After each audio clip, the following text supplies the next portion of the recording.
Nous prions. Notre Dieu, nous venons d'entendre la lecture des Écritures. Envoie maintenant sur nous ton Esprit Saint, ton souffle, afin que les vieux mots usés deviennent véritablement pour nous paroles vivantes et vivifiantes. Donne-nous des oreilles pour entendre et surtout un cœur pour en vivre. Amen. Une fois n'est pas coutume, je voudrais m'arrêter ce matin sur le texte du Premier Testament et sur ce premier verset du chapitre 12 de la Genèse. L'Éternel dit à Abraham : « Pars de ton pays, de ta famille, de la maison de ton père, et va vers le pays que je te ferai voir. » Ma sœur, mon frère, et si Abraham, c'était toi aussi, moi aussi? L'appel qui a retenti un jour pour lui retentit aussi pour chacun d'entre nous, aujourd'hui encore. Va et sois bénédiction. Va et sois bénédiction. Tel est l'appel inaugural, l'appel premier, l'appel originel, l'appel de la foi tel qu'il retentit depuis l'aube des temps, et cela jusqu'à toi, jusqu'à moi, aujourd'hui. Va et sois bénédiction.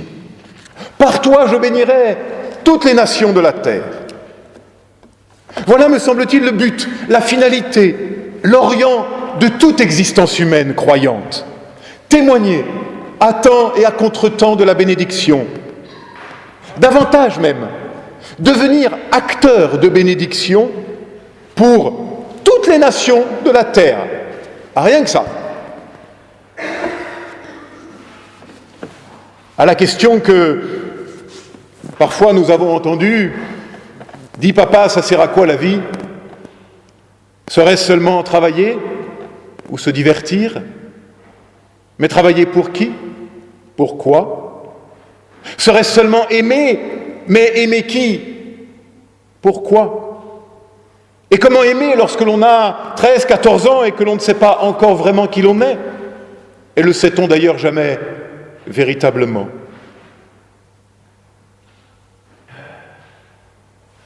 Chut, écoute la voix qui te dit « Va et sois bénédiction ». Voilà le chemin, voilà le sens de ta vie et de ta foi. Oui, mais voilà comment être témoin et acteur de bénédiction lorsque le malheur, partout autour de nous, semble parfois triompher. Comment croire encore même en la bénédiction lorsque nous nous affrontons aux échecs, au malheur, à la maladie grave, à la trahison, au deuil. Lorsque la haine parcourt nos rues choisissant sa cible. Oui, comment être des artisans de bénédiction dans un monde qui semble en proie tellement à la malédiction? Eh bien, peut-être d'abord en réécoutant cette parole. Peut-être d'abord par cette expérience d'arrachement, car il faut que nous le sachions, la foi est d'abord un arrachement. Arrachement de la tyrannie des apparences et des évidences. Apprentissage d'une vérité nomade, toujours en chemin. Car il faut toujours partir, sortir pour que la vie triomphe. Sortir du ventre maternel, bien sûr, et puis sortir de la petite enfance, et puis partir vers le collège, puis après vers le lycée. Viendra l'épreuve des études, de l'apprentissage d'un métier. Notre vie en vérité est faite de départs et d'arrachements incessants. Mais là n'est pas l'essentiel. Cela fait seulement parabole pour parler d'un autre arrachement. Celui qui vient nous sortir de la loi du plus fort, qui est la loi de la jungle, pour découvrir que la vérité est dans la fragilité. Arrachement aussi du désespoir, de l'enfermement sur soi, lorsque plus rien ne semble possible et que nous nous cognons de porte close en porte verrouillée. Arrachement, départ, pour découvrir qu'il existe pourtant un autre chemin possible, parce que Dieu s'y prend souvent autrement. Arrachement de la haine, du cercle infernal de la violence et de la rancœur, pour découvrir un pardon possible, offert, ouvert. Oui, vivre en vérité est toujours expérience d'arrachement. Mais pour que cet arrachement soit vivifiant et non pas mortifère, il faut un chemin. Le chemin pour nous se nomme bénédiction. Va et sois bénédiction. C'est important un chemin. Abraham prend la route et la seule chose qu'il sait, c'est qu'un appel le précède et lui ouvre le chemin. Il ne sait pas encore au moment de l'appel où mènera le chemin, mais il sait qu'il est là, possible, promis, devant lui, et ça suffit. Et ça devrait suffire. La force d'un chemin ouvert. Une histoire peut-être pour mieux comprendre. Qui d'entre nous ne s'est jamais perdu ? Plus jeune, j'ai fait pas mal de courses en montagne, de grandes randonnées. Un col, un soir, et cette constatation, on est perdu. Le brouillard arrive, le froid, et puis c'est la pluie, l'orage s'en mêle, les éclairs zèbrent le ciel, la certitude, on est perdu. On met loin de soi le sac et le piolet, il y a du métal dedans, c'est pas très bon quand les éclairs zèbrent le ciel et qu'on est à 2500 mètres d'altitude. Ceux qui un jour ont fait de la montagne savent ce que ça signifie. Et là, on n'emmène pas large. On se sent tout petit dans l'univers. Et puis une voix retentit, là, il y a le chemin. Une trace, une marque sur la pierre, une balise de GR, et nous ne sommes plus perdus. Et c'est la force de reprendre route. Pourtant, il y a toujours le brouillard, le froid, la pluie, l'orage. Les éclairs zèbrent toujours le ciel. Mais nous ne sommes plus perdus. Voilà la différence. On reprend le sac et le pas se fait léger. Par la seule force d'une marque sur la pierre et de ce cri dans l'orage, il y a un chemin, il est là.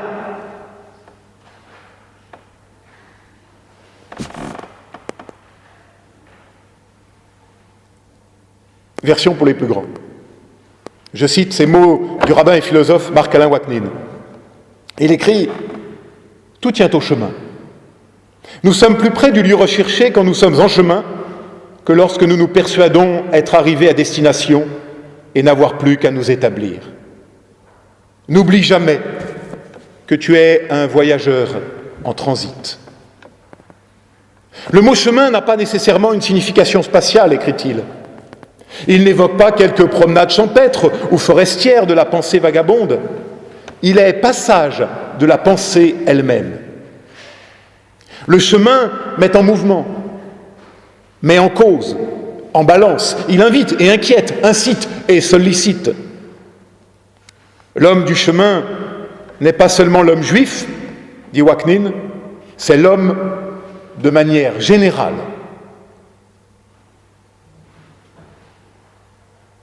Cela existe pour que dans et par le chemin, l'expérience de l'étrangeté s'affirme auprès de nous dans un rapport irréductible.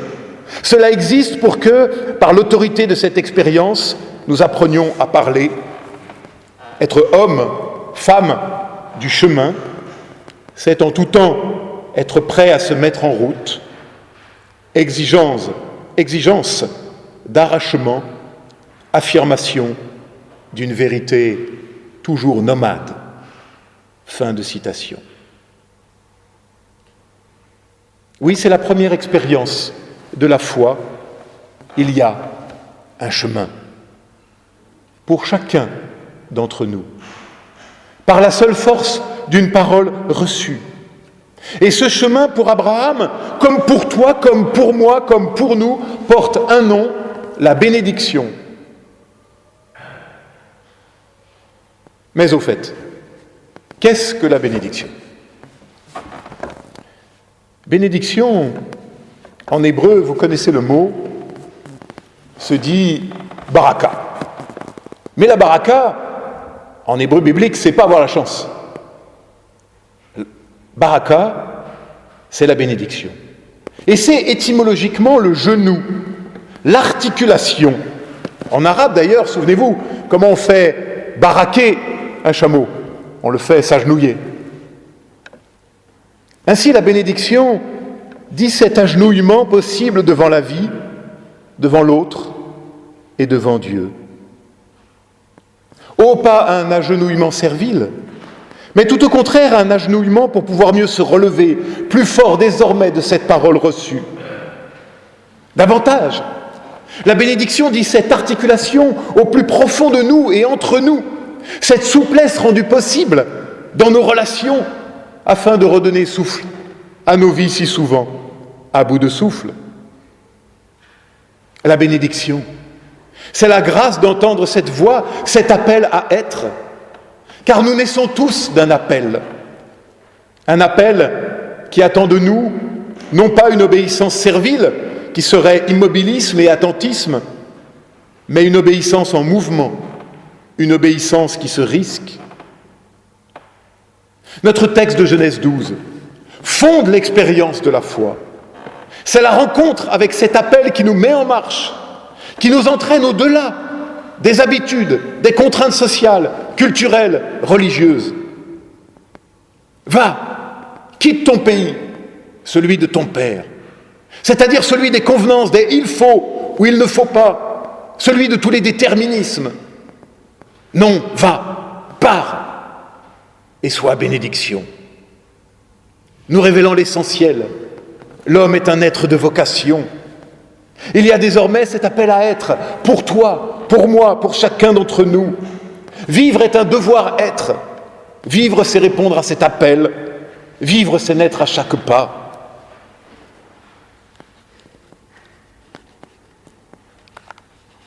L'expression que nous traduisons par « pars » ou « va-t'en » se dit en hébreu « lech lecha ». Et « lech lecha » signifie littéralement « va vers toi » ou « va pour toi ». Comme pour nous indiquer que ce mouvement d'arrachement s'effectue afin que je puisse mieux me découvrir, me trouver en vérité, et cela devant Dieu. J'ouvre une parenthèse.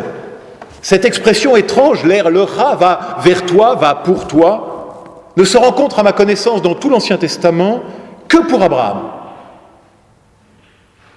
Chaque fois, c'est pour parler à Abraham.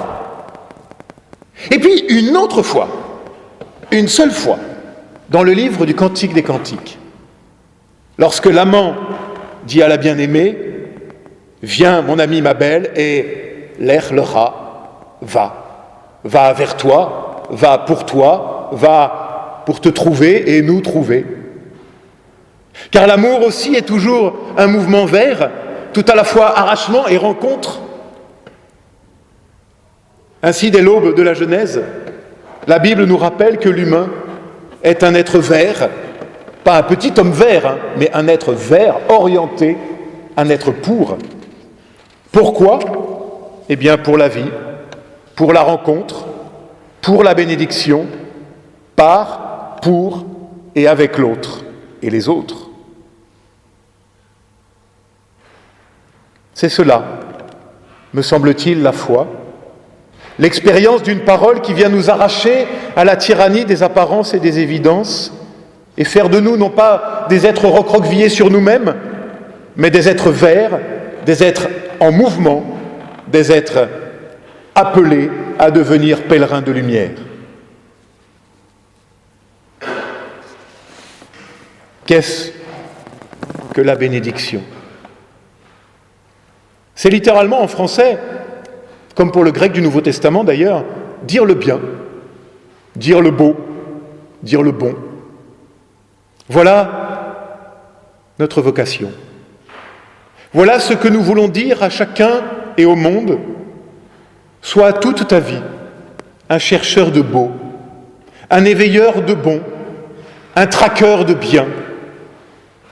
Ne sois pas un obsédé du mal et du malheur, mais un obsédé du bon, du beau et du bien. La malédiction, les doigts accusateurs ne sont pas notre job. Malheureusement, l'Église, historiquement, ne l'a pas toujours compris ainsi.